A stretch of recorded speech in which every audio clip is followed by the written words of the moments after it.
एक डाउट आया सर कि पेटी एक्सपेंसेस क्या होते हैं?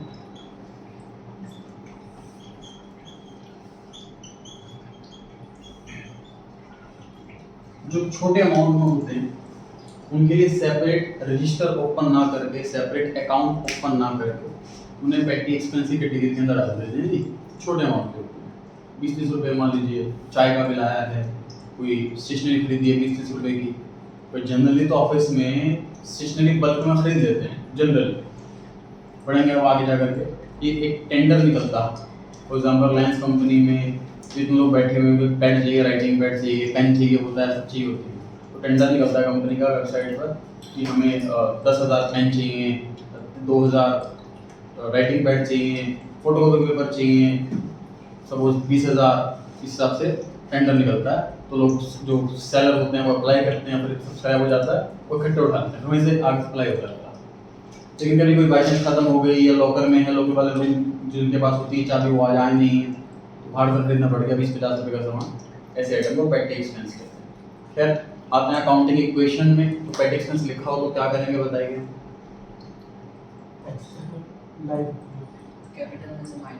कैपिटल में से माइनस, क्योंकि एक्सपेंस कैपिटल से माइनस करना, और एसेट में से कम, कैश में से माइनस, कैश कम हो जाएगा। सही। सर आपने ऑर्डर दिया था उसमें सर मैं आउटस्टैंडिंग रेंट और आउटस्टैंडिंग ऐसे कुछ ये मैंने जितने आइटम ना अभी जैसे मैंने पढ़ाई है, क्वेश्चन में वन कराया था मैंने आपको अकाउंटिंग इक्वेशन में, मैंने क्या कर रखा है कि आपकी जितने भी ट्रांजैक्शन, जितने भी टाइप की ट्रांजैक्शन है बुक के अंदर, या किसी और भुट्टी के गोयल, डीएस ग्रेवाल, कोई सैंपल पेपर है, ये 5 रुपये का भी आ चुका है, या किसी बच्चे के किसी स्कूल में आया है, जितनी भी वैरायटी ऑफ ट्रांजैक्शन है वो सारी की सारी कवर है इस एक पेज पर, 26 पेज। तो जिस टाइप की मैं ट्रांजैक्शन करा दी आपको, पहला क्वेश्चन करा दिया, उससे सिमिलर जितने भी ट्रांजैक्शन है वो आपके लिए होमवर्क है। कोई न्यू ट्रांजैक्शन दिख जाए अगर आपको, तो आपको वेट करना है आने वाली क्लास में। जैसे जो रिसीव्ड इन एडवांस का डाउट आया, अप्रूव्ड का डाउट आया, आउटस्टैंडिंग का डाउट आया, देखो इस पेज पे सारे आइटम है ना, वन बाय वन चलेंगे। क्वेश्चन नंबर 2 का फॉर्मेट सबका रेडी है जी? Yes sir.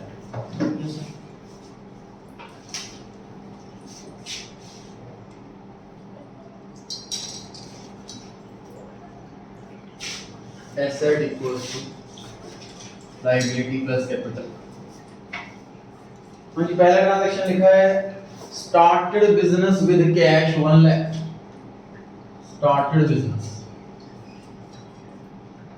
बिजनेस स्टार्ट करा है सर कैश से, 1 लाख रुपए कैश और 1 लाख रुपए कैपिटल। न्यू इक्वेशन निकालनी है या नहीं? नो सर नहीं निकालनी सर। फर्स्ट ट्रांजैक्शन के बाद हम न्यू इक्वेशन नहीं निकालते, सेकंड ट्रांजैक्शन से स्टार्ट करते हैं।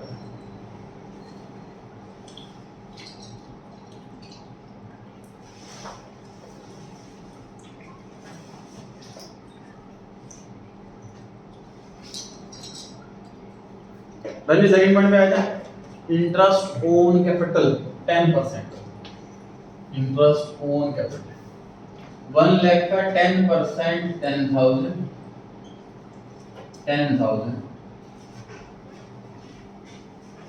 समझते हैं क्या होगा ये?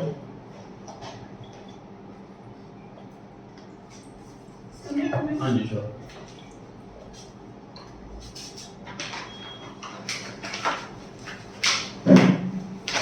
इंटरेस्ट ऑन कैपिटल में कॉन्सेप्ट समझते हैं, उससे पहले 1 मिनट के लिए रट लेते हैं इसका answer. Sir interest on capital में आपने करा क्या? आपने कैपिटल में ही ऐड किया और कैपिटल में से ही लेस किया, ऐसे ही करा है मैंने। तो 10,000 रुपए कहाँ से आया? क्वेश्चन में तो दे नहीं रखा, ये परसेंटेज में दे रखा कि कैपिटल पे इंटरेस्ट 10%, तो हम रेट भी कैपिटल पर ही लगाएंगे। कैपिटल 1 लाख रुपीस है, तो 1 लाख का 10% 10,000 ऐसे आया। अभी कॉन्सेप्ट पे चर्चा नहीं करी हमने, सिर्फ कैलकुलेशन पे चर्चा कर रहे हैं कि सर इंटरेस्ट ऑन कैपिटल कैसे कैलकुलेट करना है, हमें कैपिटल पर कैलकुलेट करना है। क्वेश्चन में 2-3 ही आइटम ऐसी हैं जिसमें अमाउंट ना दे करके रेट दिया जाता, हमें अमाउंट खुद ही कैलकुलेट करना होता है। 1 लाख का 10% 10,000 रुपीस या इंटरेस्ट ऑन कैपिटल। अमाउंट अच्छे से क्लियर हो गया कैसे आया है? और ऐड करना है कैपिटल में ही, लेस करना है कैपिटल में से भी, रट लिया हमने 1 मिनट के लिए। सही है, इजी है बिल्कुल। लॉजिक पर आए इसके, लॉजिक पर आए।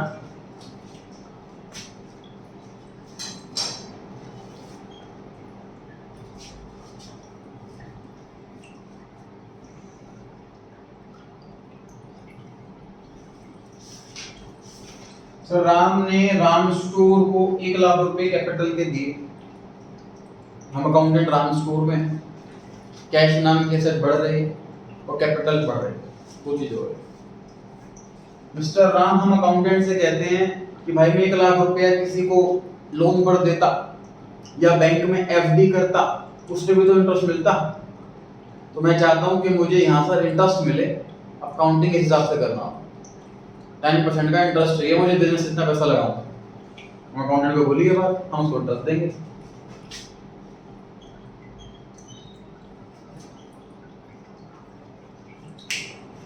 Sir what is interest on capital? आप खुद ही बता रहे हैं। इंटरेस्ट ऑन लोन क्या मतलब है सर? कि हमने किसी से लोन लिया है और उसको इंटरेस्ट दे रहे हैं।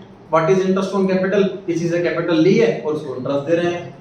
इंटरेस्ट ऑन कैपिटल लेना भी प्रोप्राइटर का अधिकार है, उसकी मर्जी कि वो ले या ना ले। तो मैंने किसी फ्रेंड को पैसा दिया है, मैं उससे इंटरेस्ट लूंगा ना लूंगा, मेरी मर्जी। मैंने अपने बिजनेस के अंदर पैसा लगाया है, तो अकाउंटिंग करने के हिसाब से मैं चाहता हूं कि भाई इसकी भी अकाउंटिंग करी जाए। कि मैं किसी को लोन देता तो उस पर तो इंटरेस्ट मिलता, वो इंटरेस्ट का भी नुकसान हो रहा है, जिसे हमने इकोनॉमिक्स में अपॉर्चुनिटी कॉस्ट के नाम से पढ़ा। 10,000 रुपए इंटरेस्ट दिया जा रहा है राम स्टोर के द्वारा राम। अब ये राम स्टोर के लिए एक्सपेंस है, राम स्टोर के लिए एक्सपेंस है। एक्सपेंस कैपिटल से माइनस होता है, तो ये माइनस क्यों हुआ इसका लॉजिक क्लियर हो गया। प्लस क्यों हुआ ये नहीं पढ़ा है, इस पे चर्चा करेंगे अभी। माइनस क्यों हुआ ये चीज क्लियर हो गई सर, क्योंकि एक बिजनेस के लिए एक्सपेंस है। जैसे सैलरी पे करते हैं, जैसे बैंक को लोन पर इंटरेस्ट पे करते हैं, ऐसे ही हम कैपिटल पे इंटरेस्ट पे कर रहे हैं। नॉर्मल एक्सपेंस है बिजनेस का, और एक्सपेंस है कैपिटल का। सही, माइनस क्यों हुआ क्लियर हो गया अच्छे से। अच्छा, अब ध्यान से सुनो। स्टोरी से सर बाहर आ गए हम। सर एक जनरल स्टोर है हमारे घर के पास। उसमें क्या होता है कि हम घर पे बार बार कभी कुछ ब्रेड लाना है, कभी आटा खत्म हो गया वो लाना है, कभी बिस्किट खत्म हो गया वो लाना है। हम बार बार सामान लाते रहते हैं। पैसे कई बार खुले हैं नहीं हैं, या पैसे कई बार कम हैं, डैडी है नहीं जॉब पे गए हैं, तो उधार लाना पड़ता है। तो ऐसे में केस में क्या होता है कि हमारे डैडी जो है वो दुकानदार से बात करके आते हैं कि आपके नेबर ही हैं, हम 2 गली छोड़ के रहते हैं, हमारे बच्चे की हैं भाई, सामान लेने के लिए आ सकते हैं, आप पैसे वैसे मत मांगना, सामान दे देना, लेके लेना पाओगे। 10 तारीख को मेरी सैलरी आती है, 11 तारीख को सारा खर्चा कर दिया करो। ठीक, तो दुकानदार भी को भी ऑब्जेक्शन नहीं होता, जनरली नेबर होते हैं तो सामान लेके जाते रहते हैं, लिखते रहते हैं, ऐसा ही होता है। मतलब ऐसे केस में हर एक ट्रांजैक्शन की पेमेंट जो है वो कैश में नहीं होती। समझ पा रहे हो चीज को? समझ पा रहे हो? मतलब हमारा खाता खुल गया दुकानदार के यहाँ, अकाउंट खुल गया, तो अकाउंट खुलने से क्या होता है, हर एक ट्रांजैक्शन तुरंत कैश में नहीं होती, लिख दी जाती है अकाउंट के अंदर खाते में। 99% केस में बिजनेस में भी ऐसे ही होता। मतलब मैं अपने सप्लायर को फोन करूंगा कि ये वाली आइटम इतनी क्वांटिटी भिजवा दो, वो ऐसे पूछेगा जी पैसे, ऐसे नहीं पूछेगा वो, क्योंकि पता है उसको जनरली बिजनेस में उधार चलता। मैं उसको बोलूंगा वो सामान भिजवा देगा और मेरे हिसाब में लिख देगा, तभी पैसे दूंगा मैं 3 महीने बाद, वो पैसा में लिख देगा पैसे यार। समझ रहे इस बात को? इसी तरीके से राम स्टोर के अंदर भी तो राम का खाता खुला हुआ है कैपिटल के नाम से। मतलब अकाउंटेंट ऐसा थोड़ा करेंगे जी बहुत सारे सर आपका प्रॉफिट के 5,000 बने, लो कैश पकड़ो, आपके इंटरेस्ट के बने 10,000 रुपये पकड़ो कैश, ऐसा थोड़ा करेंगे हम उसको ये बोलेंगे सर आपके इंटरेस्ट के 10,000 रुपये बन रहे थे, मैंने आपके अकाउंट में लिख दिया, ये तो बोलेंगे उसको। समझ आ रही है बात? उसका अकाउंट बढ़ जाएगा, अकाउंट बढ़ जाएगा तो प्लस हो जाएगा, क्या बढ़ेगा प्लस।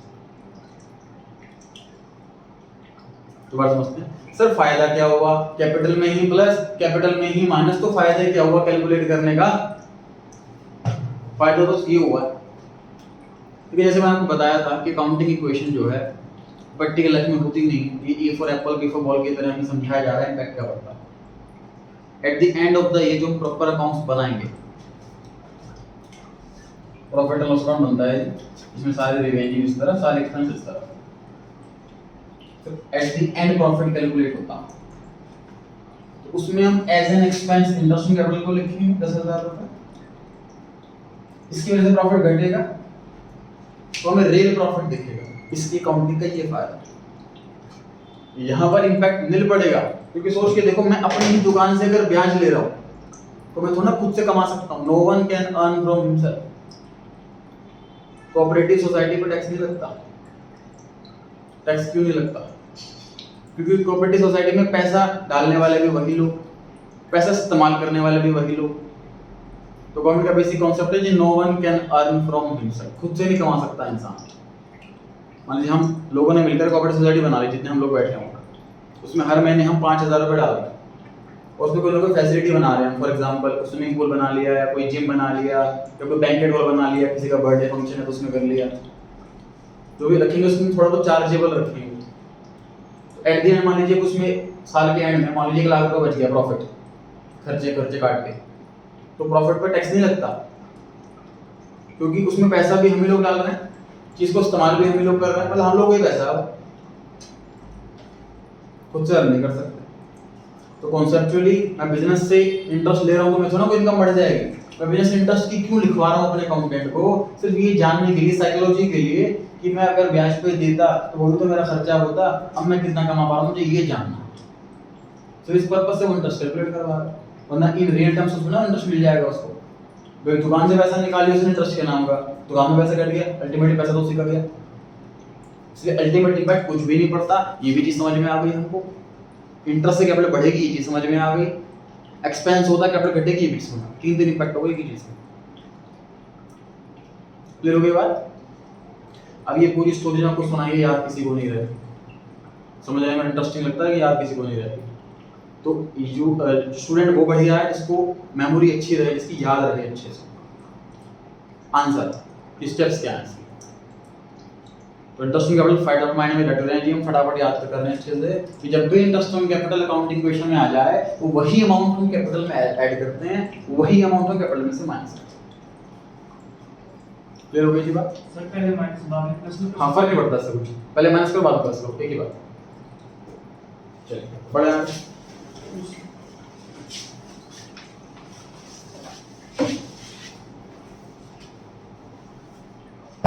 नेक्स्ट आइटम है sir credit purchase of goods.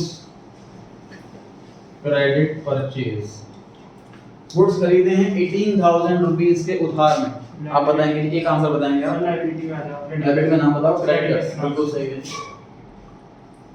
अच्छा आप बताएंगे नेक्स्ट सर क्रेडिटर में 18,000 प्लस, बिल्कुल सही। और फॉरगेट में अकाउंट में क्या किस नाम से?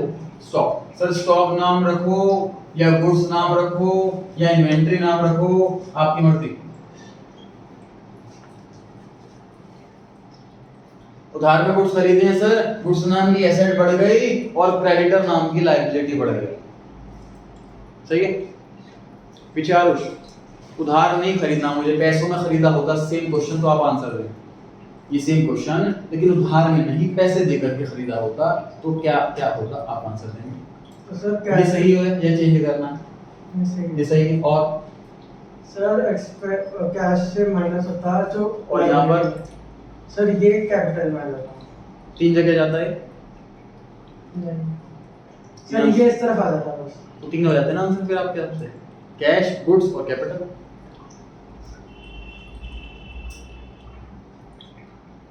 सर ये सेम ही रहेगा गुड्स 18,000 गुड्स सेम रहेंगे, माइनस कर देंगे 18,000 एसेट में, एसेट में कहाँ? कैश, कैश में। और ये मिट जाएगा, ये भी माइनस हो जाएगा, 7 ये माइनस हो जाएगा, मतलब ये आएगा ही, ये आएगा ही नहीं। ना कैपिटल में कुछ आएगा ना क्रेडिटर में कुछ आएगा। गुड्स खरीदे और पैसे एंड टू एंड दे दिए, तो गुड्स में प्लस और कैश में माइनस, बात खत्म। क्यों कैपिटल में आया? समझ आ रही है बात? ठीक है, चलिए वो क्वेश्चन था नहीं, डिस्कस नहीं करते हैं। न्यू इक्वेशन निकालेंगे जी, न्यू इक्वेशन। पर कैश है हमारे पास 1 लाख, स्टॉक है 18,000, क्रेडिटर नाम की लायबिलिटी 18,000 और कैपिटल 1 लाख। टोटल चेक करो, टैली हो रहा है 1,18,000। टोटल आ रहा है सर 1,18,000 दोनों side. Fourth point, payment made to creditors in full settlement 17,500। Underline कर लीजिए फुल सेटलमेंट, वहां लिख लीजिए डिस्काउंट। अंडरलाइन कर लीजिए फुल सेटलमेंट और वहां लिख लीजिए डिस्काउंट। डिस्काउंट डिस्काउंट, हाँ जी।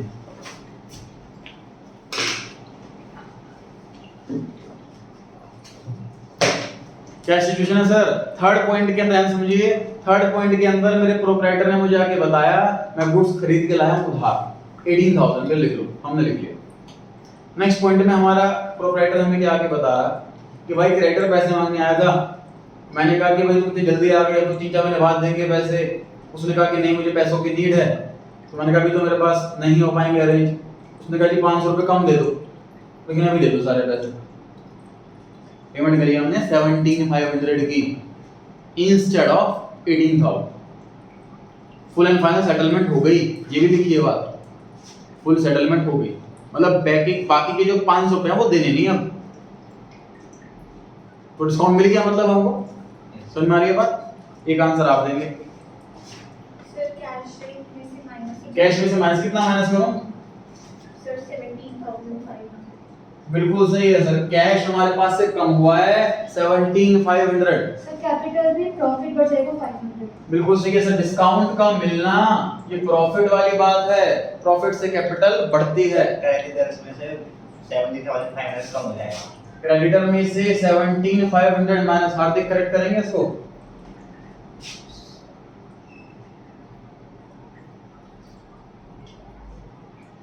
सिक्स सीक्वेंशियल नंबर चालू करूंगा। सर ये 18,000 माइनस करो। हाँ देखो जादू,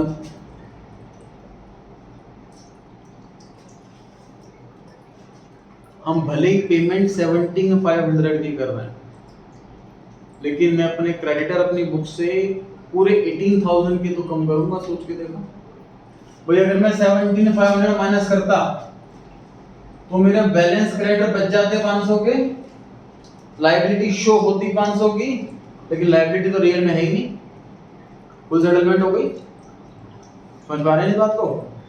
इसलिए क्रेडिटर 17,500 से नहीं पूरे 18,000 से माइनस करोगे। ये वजह अलग पॉइंट है, स्पेशल पॉइंट है, ना मिस्टेक होने की चांसेस है।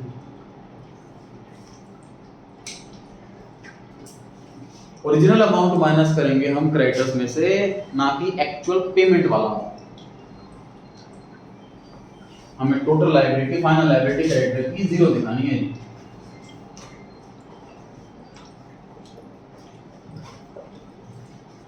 ये इक्वेशन निकाल रहे हैं।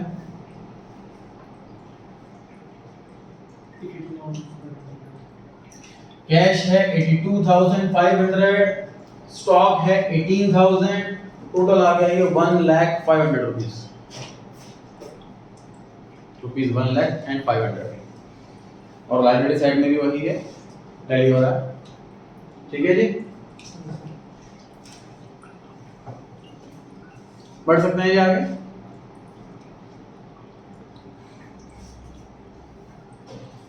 फिफ्थ पॉइंट पे कहता है इन्वेस्टेड इन शेयर्स, ब्रैकेट में लिखा हुआ पर्सनल 1,000 रुपए। वापस समझते हैं कि सर मेरे प्रोप्राइटर ने मुझे बताया कि रिलायंस कंपनी के शेयर्स मैंने सुना है कि बढ़ने वाले हैं, इसके प्राइस महंगा हो जाएगा, अभी खरीद लेता हूँ, सस्ता मिल रहा है, महंगा हो जाएगा बेचूंगा, प्रॉफिट होगा। इसलिए प्रोप्राइटर ने बिजनेस से, राम स्टोर से 1,000 रुपए विड्रॉ कर लिए और उसके अपने नाम पर शेयर्स खरीदे, अपने नाम पर शेयर्स खरीदे। ठीक है जी, क्या होना चाहिए आरुष आपके बारे में?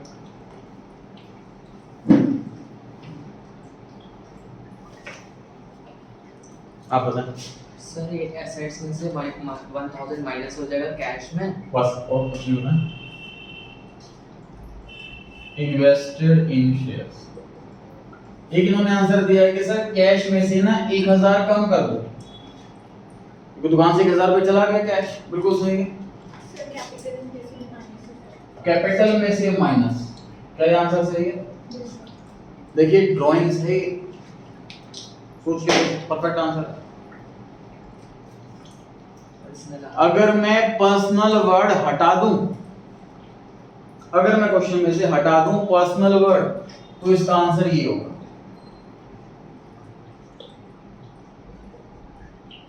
एक इन्वेस्टमेंट नाम की एसेट आ गई और कैश नाम की एसेट कम हो गई।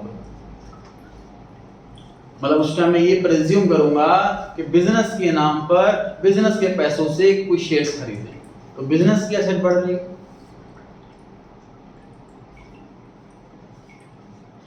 लेकिन ब्रैकेट में पर्सनल लिखकर ये बात क्लेरिफाई हो गई कि जिसके पर्सनल नाम पर एसेट खरीदी जा रही है वो, तो ड्राइंग से दोबारा करिए। ये क्वेश्चन पता है कंफ्यूज कैसे करेगा, देखो सबका आंसर सेम। प्रोप्राइटर के बच्चों की स्कूल की फीस दी, cash minus capital minus, drawing से तो है। प्रोप्राइटर के घर का रेंट दिया, ये भी ड्राइंग से, cash minus capital minus. Proprietor के घर का इलेक्ट्रिसिटी बिल पे करा, सेम आंसर ड्राइंग से, कैश माइनस कैपिटल माइनस।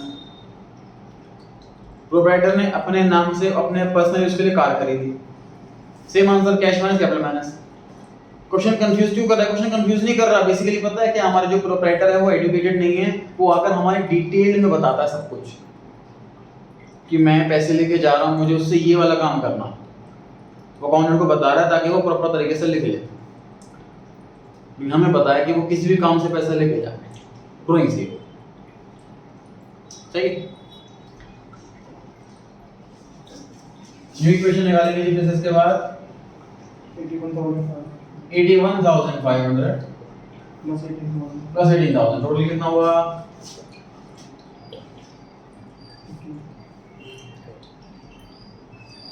99,500 और 99,500 है, बिल्कुल सही है, मैच हो रहा है। मैच करना है हमें हर एक क्वेश्चन के बाद। इधर लाइन ड्रॉ नहीं करते, ठीक है। पढ़ेंगे आगे। Received rent from tenants 5,000, sir capital में 5,000 प्लस हो जाएगा। कैपिटल में प्लस जी। सर टेनेंट से, किराएदार से रेंट मिलना, इसका मतलब हम लैंडलॉर्ड हैं और हमें रेंट मिल रहा है, ये हमारे लिए रेवेन्यू। बिल्कुल सही किया सर, रेंट रिसीव हो रहा है, तो सुना तो पेपर पे रेंट लिख के दिया होगा, पैसे दिए होंगे, कैश बढ़ जाएगा। कोई डाउट पूछ रहे थे आप, आंसर दे रहे थे? सर आंसर दे देता हूं। अच्छा अच्छा, आंसर में सीक्वेंस से पूछना, ठीक है।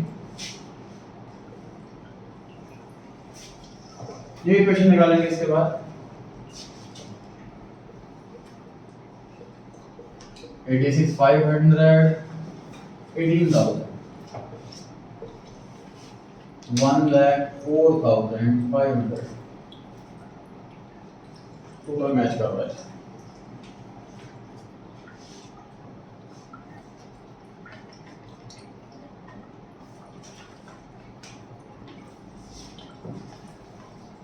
अगला पॉइंट चैलेंजिंग,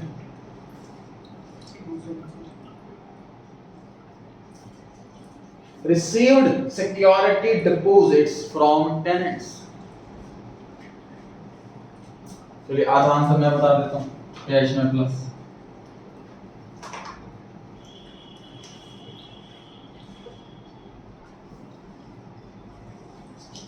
बाकी का आपको सोचना, सोचे सीक्वेंस से पूछूंगा मैं, सोचे।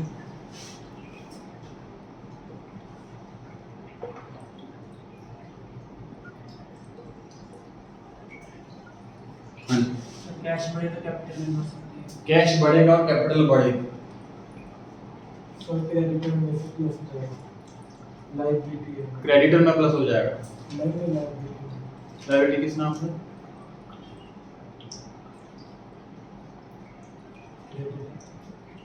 परफेक्ट आंसर मिल गया है, सुनिए ध्यान से। एक नई लायबिलिटी बनेगी यहाँ पर, सिक्योरिटी डिपॉजिट के नाम से, वहां पर। बहुत अच्छी बात है। तो सर सिक्योरिटी डिपॉजिट नाम की लायबिलिटी और ये कैपिटल डिस्कस करते हैं, इसमें क्या होगा। टोटल चेक करें, टैली हो रहा है कि नहीं हो रहा।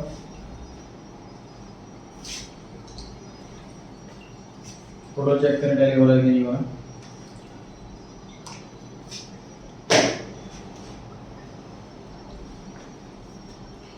What is security deposit? सुना ये आंसर।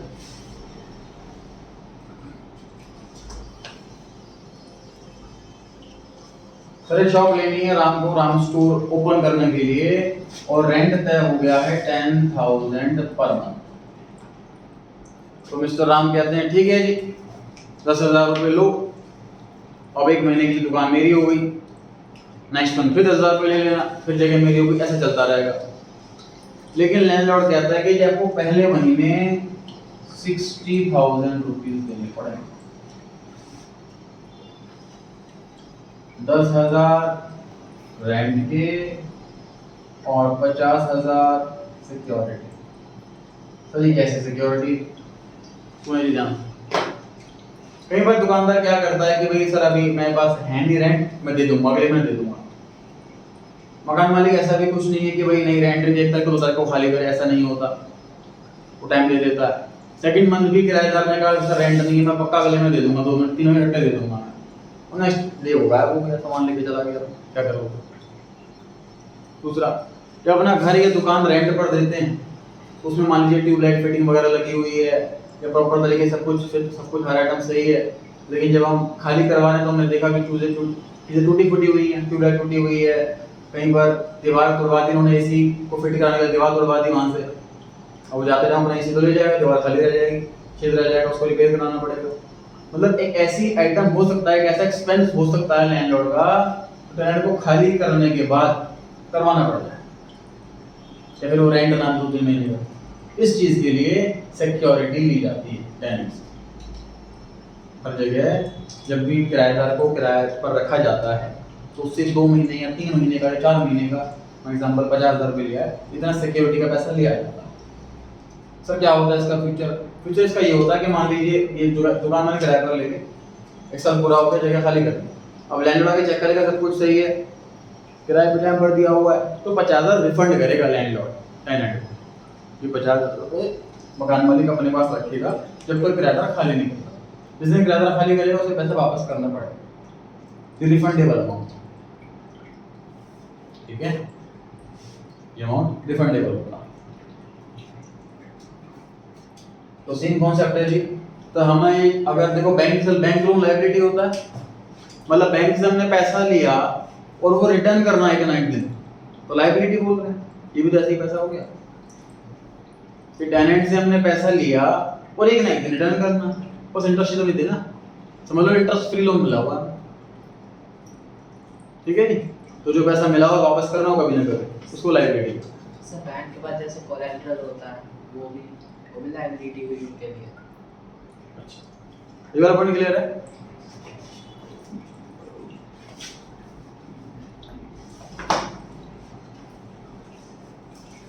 यहाँ से देखें,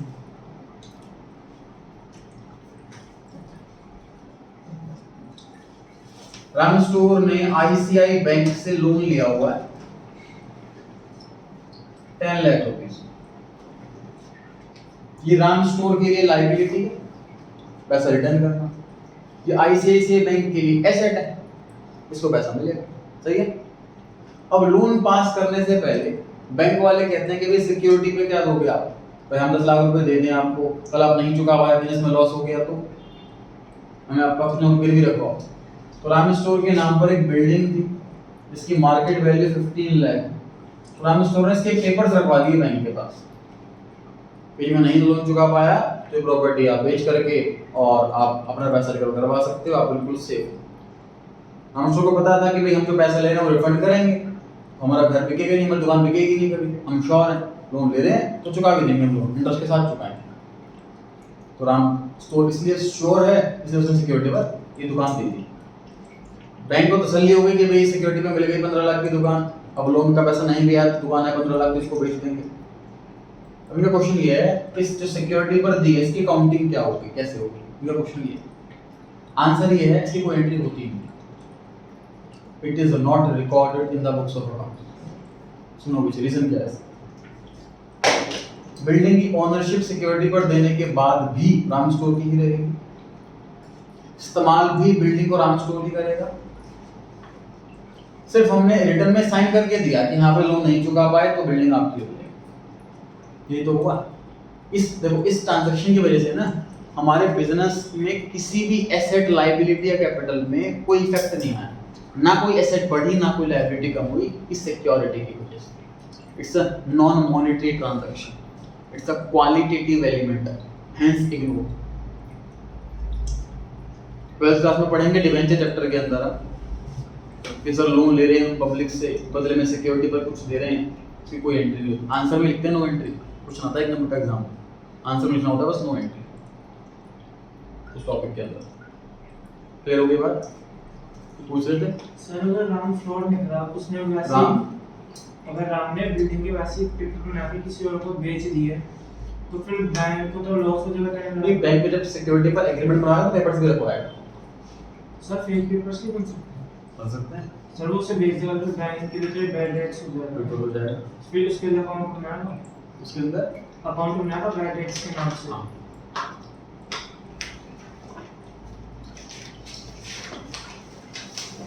बढ़े जी आगे, ये क्वेश्चन निकाल लिया हमने 8 पॉइंट पर आ गए। Goods destroyed by fire costing 10,000 selling price 12,000। Sir गोदाम में आग लग गई, करीब 1 लाख रुपए के गुड्स रखे हुए थे। जैसे ही आग लगनी स्टार्ट हुई तो हमें पता लग गया, क्योंकि आग में काफी रोशनी होती, सबको दिख गया। फटाफट से पानी वानी लाया और पानी छिड़का और आग बुझा दी। तो काफी हद तक माल नहीं खराब हुआ, लेकिन थोड़ा बहुत खराब हो गया। करीब 10,000 रुपए का माल खराब हो गया। जो खरीदा 10 में था, लेकिन उसको 12 में बेचने वाले थे। कैसे रिकॉर्ड, किसका नंबर चल रहा है? तो यहीं से स्टार्ट कर लेते हैं। सर उससे 2000 तो लॉस हो जाएगा 2000 का लॉस कैपिटल में माइनस करो, यस सर और सर कैश में से भी माइनस होगा कैश में से माइनस कितना, सर कैश में से सर 12,000 होगा और सर स्टॉक में से भी माइनस होगा 10,000 आपको लग रहा है कि दोनों साइड मैच करेगी इसके बाद? बीच में से आंसर ले लूंगा, ठीक है, सीक्वेंस ले लूंगा। सर इस स्टॉक में से 10,000 का माइनस होगा, कैपिटल में से 10,000।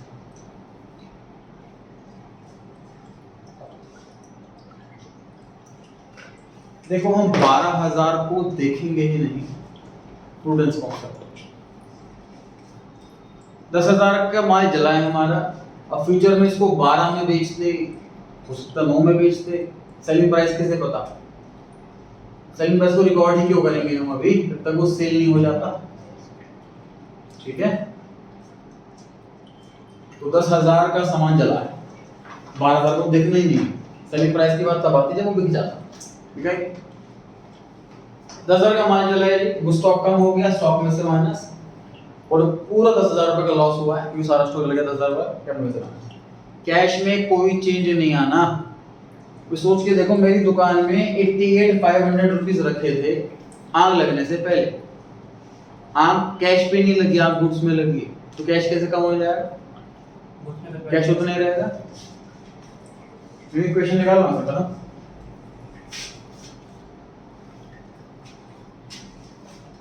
$88,500 कैश, 8,000 स्टॉक, तो ये 96,500 हो गया ये टोटल। 2,000 के सिक्योरिटी डिपॉजिट, 94,500 की कैपिटल, टोटल आ गया 96,500। वो डाउट हो तो पूछें, अदरवाइज कमेंट बनाइए। क्वेश्चन नंबर 3,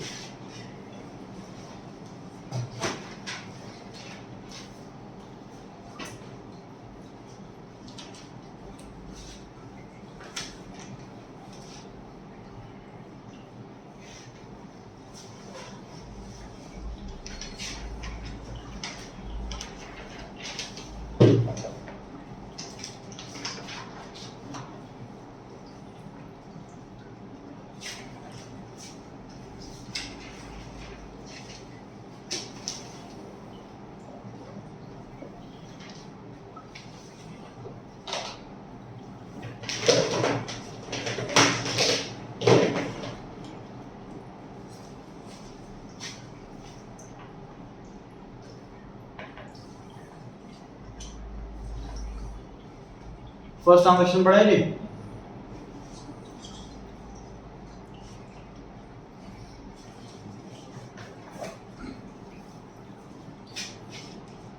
लिखा है Z commenced business with cash 5 lakh, goods 60,000, furniture 40,000 and check 1 lakh।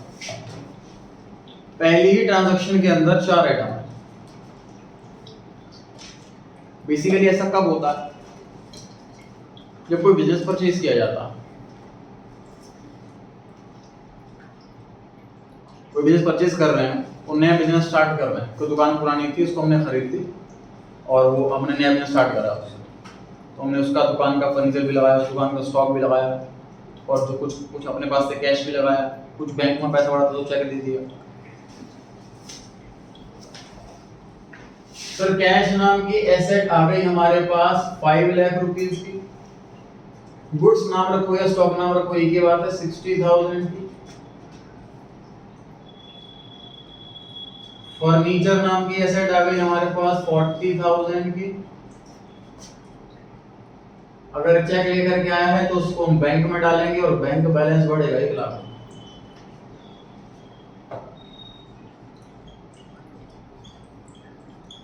₹7 lakh से हमारी कैपिटल बढ़ गई। चारों आइटम को ऐड कर दिया मैंने, 7 लाख रुपीस ऐसे आया।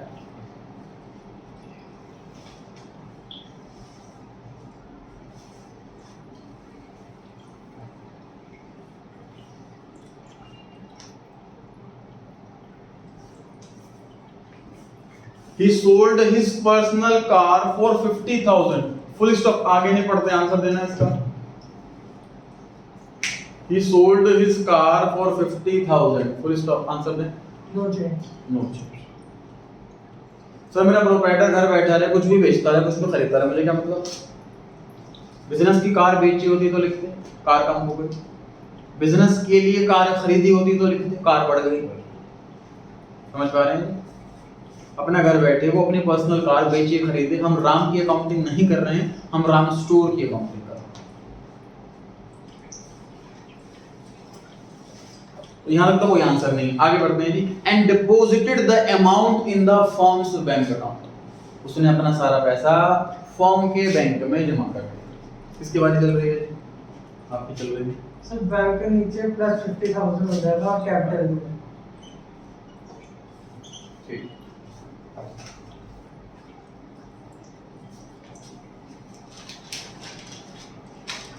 अगर हमारा बॉस हमें सिर्फ इतनी बात बताता कि भाई मैंने अपना पैसा फर्म के बैंक में जमा करा दिया, तो भी ये करते हैं बैंक प्लस और कैपिटल प्लस। बस वो अपनी बात को पूरा इलैबोरेट करता है कि मैंने ये करा था, वहां से पैसा लाया था फिर लगाया, वो मतलब इररिलेवेंट बात होती है। बिजनेस के फर्म मतलब बिजनेस के अकाउंट में पैसा जमा कराया है तो फर्म का बैंक बैलेंस बढ़ेगा। निकालते हैं जी ये इक्वेशन।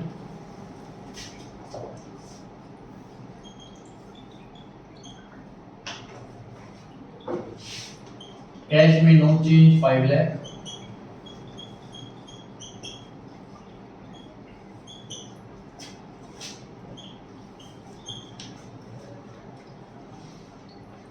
टोटल एसेट्स चेक कर सकते हो जी 7,50,000 है,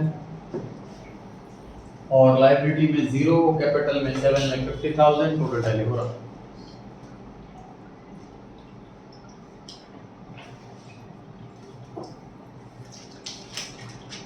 बढ़े जी आगे।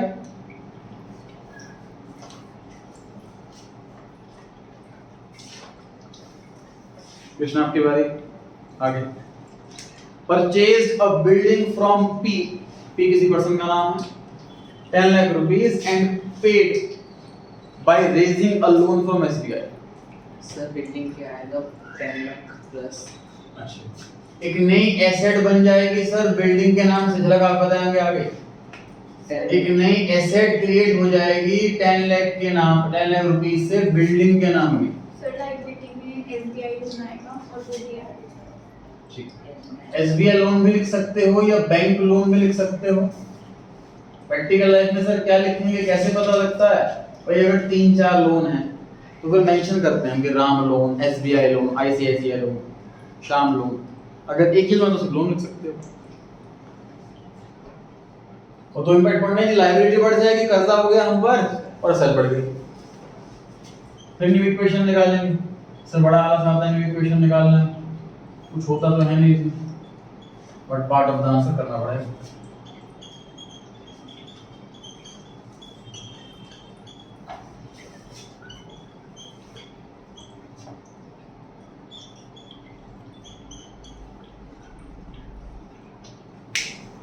टोटल 17,50,000, 17,50,000।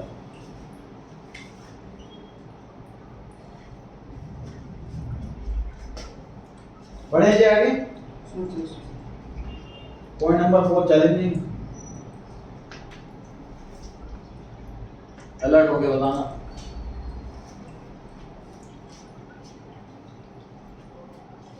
वन आपके बारे में कोई भी एक इम्पैक्ट बताएंगे आप, पूरा आंसर नहीं देंगे।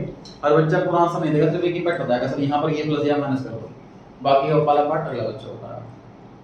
बताएं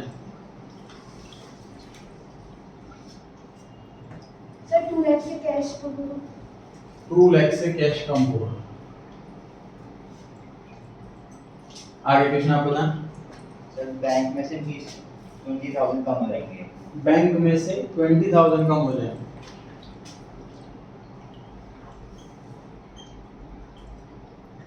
हार्दिक आप बताएं। कैपिटल में से 20,000 कैपिटल में से 20,000 कम हो जाएंगे।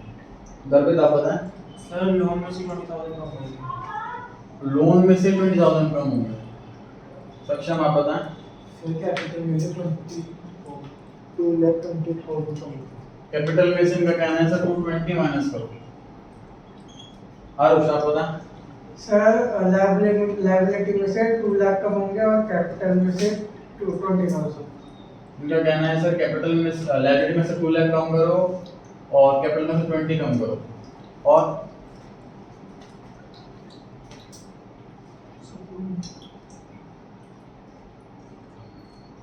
इंटरेस्ट में से 20,000 माइनस। समझिए इस बात को। सबसे पहले इस बात को मुझे आंसर दो आप लोग कि आपकी पॉकेट में से पैसा कितना कम हुआ। 2 लाख या 20,000 या 220। 220।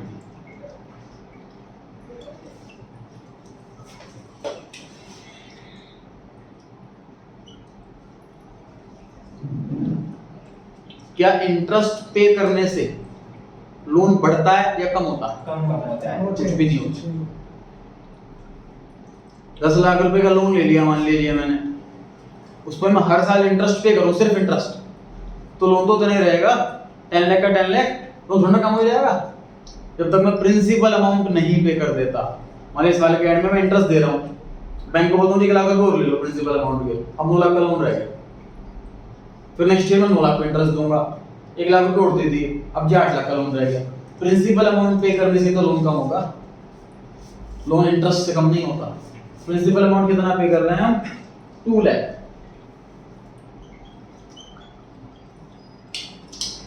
दस लाख में 2 लाख का लोन चुका दिया, 8 लाख का लोन बच गया। Interest is an expense. 20,000 capital में से 5। अब ये होना चाहिए आंसर। कैश कम हुआ 220, लोन कम हुआ 2 लाख और एक्सपेंस हुआ 20। क्लियर हो गई सबका बात? Yes sir. क्लियर है? न्यू इक्वेशन निकालेंगे। Cash 280, stock 60, furniture 40,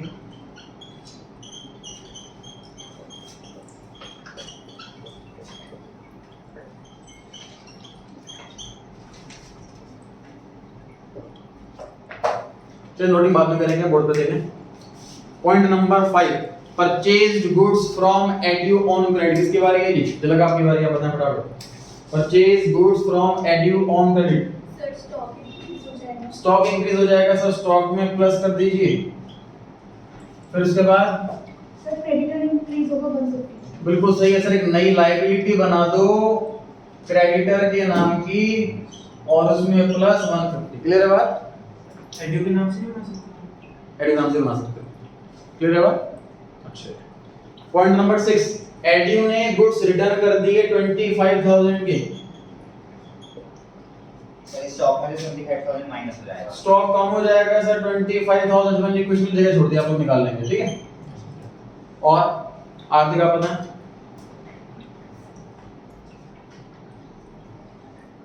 sir creditor में से 2,000 माइनस। क्रेडिटर में से कम हो जाएंगे सर। भाई गुड्स देखो, मैं गुड्स उधार खरीद के लाया, मेरा स्टॉक बढ़ गया, मेरे पे कर्जा बढ़ गया, उधार चुका दिया, चाहे पैसों से चाहे गुड्स वापस करके, उधार तो कम हो जाएगा, गुड्स भी कम हो गए। अच्छा रिक्यून इक्वेशन निकलेगी। अब 6 नंबर पे आ गए, इसको कर लिया हमने। 7 पर आ गए।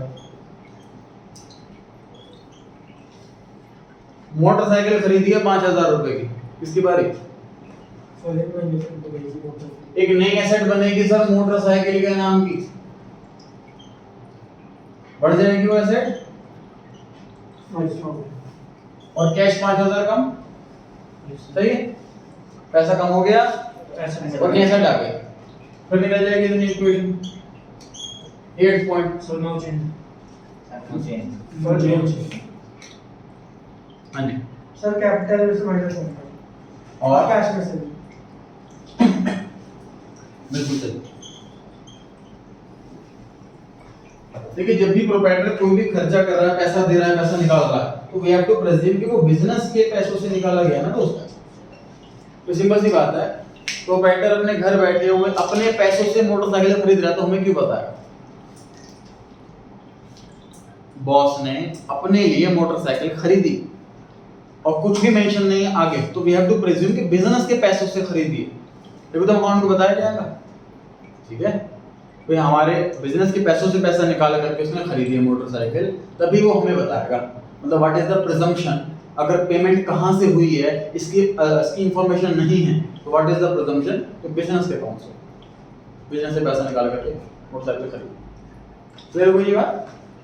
कैश का और कैपिटल का अब नोट कर लीजिए, न्यू इक्वेशन भी निकालना है और नोटिंग भी करनी है। आज के लिए इतना ही। सर जैसे कि आपने बताया था कि इन्वेस्टेड